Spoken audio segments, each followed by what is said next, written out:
Historical context. Adelaide began as an idea devised by Edwin Gibbon Wakefield. His idea was to create a colony of free settlers where the wealthy purchased land, which funded the transportation of skilled workers.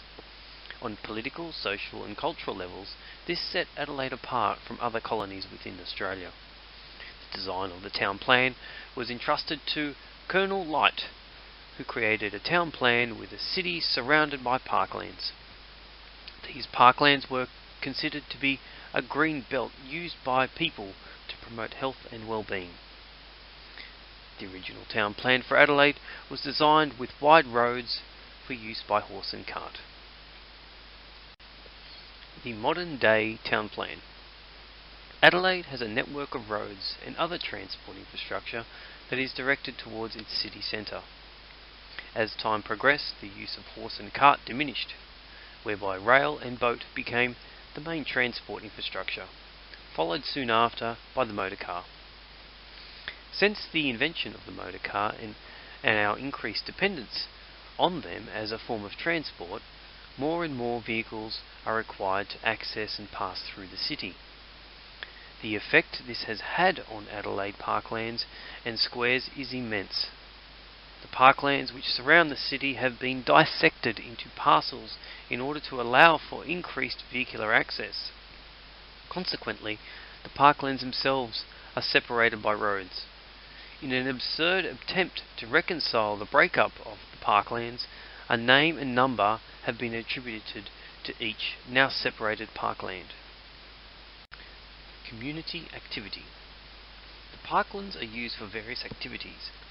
There are places of entertainment, such as motor car racing, horse racing, stadiums, Adelaide Zoo, and Moonlight Cinemas. There are many sporting fields for recreation and fitness. There are historically significant sites such as the old Adelaide Jail, old police barracks, the Olive Groves, Cemetery, and Victoria Park Grandstand. There are also waterways in the form of the Torrens River, various ponds and creeks. There is an elaborate network of walking trails, many of which are not formalised and were created by pedestrians as a means of gaining direct access to and from the city centre. Disconnected parklands. All of the changes have made the parklands become disconnected. Rather than being one parkland, it has become 26 individual parks, a far cry from its original design, which was intended to be a green belt around the city. The current problems with the parklands include: parklands are separated by roadways and therefore is not conducive to pedestrian or cycling activity. Parklands are separated by waterways, that of the Torrens River and estuaries. Parklands often have undefined pedestrian paths. The social activity within the parklands is somewhat disparate, concentrating in areas where the main events are held, such as sporting stadiums and the like. There are many significant historical and natural structures that are somewhat isolated and less frequently visited.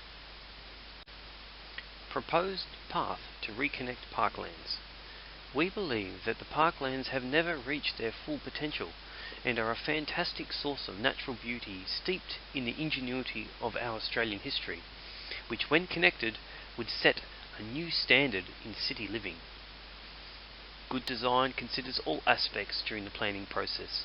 Taking a broad view of the Adelaide city, it becomes apparent that planning of the ever-growing transport infrastructure gave little consideration to the development of the parklands and the effect of these changes on urban society.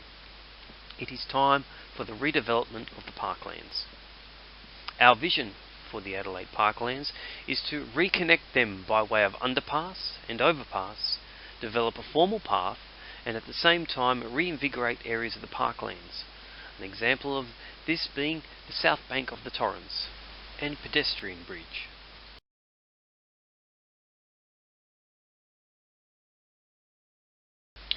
Focal points of transformation.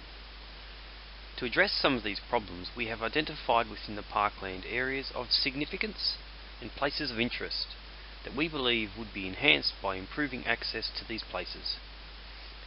Our installations include 2 bridges over the Torrens River, a riverbank pavilion, several pedestrian and cycleway underpasses and overpasses. West Bridge Industrial and Natural Connection.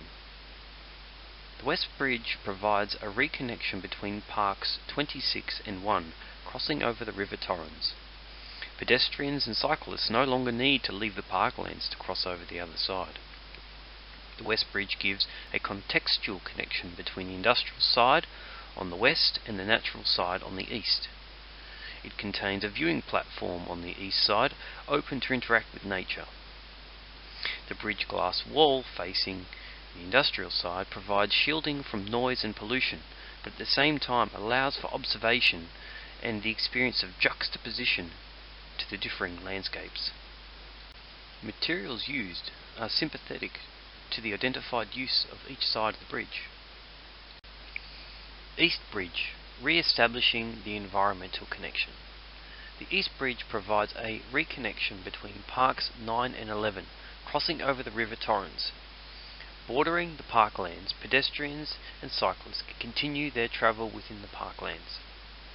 Pedestrians and cyclists can stay wholly within the parklands, avoiding a somewhat dangerous crossing over a narrow path along Hackney Road that contains no barrier. The East Bridge has been lowered below the height of the traffic bridge, providing pedestrians with an uninterrupted connection to the east and west sides of the river, and at the same time reducing vehicular noise. The bridge houses seating in the form of a bench seat running the full length of the bridge, providing shelter from the sun and making for an enjoyable place to rest or even experience the nature more intently. Riverbank Pavilion on the Torrens River South Bank.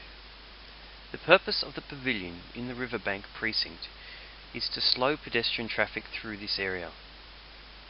It combines architecture and sculpture to create an attractive area for people to explore and interact with. The design intent is to capture pedestrians that wander into the pavilion and encourage them to inhabit the zone, where it is inside the pavilion itself or the cultivated parklands behind.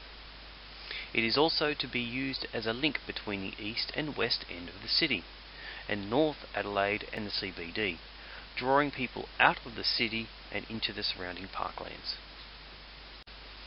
Overpass over Anzac Highway.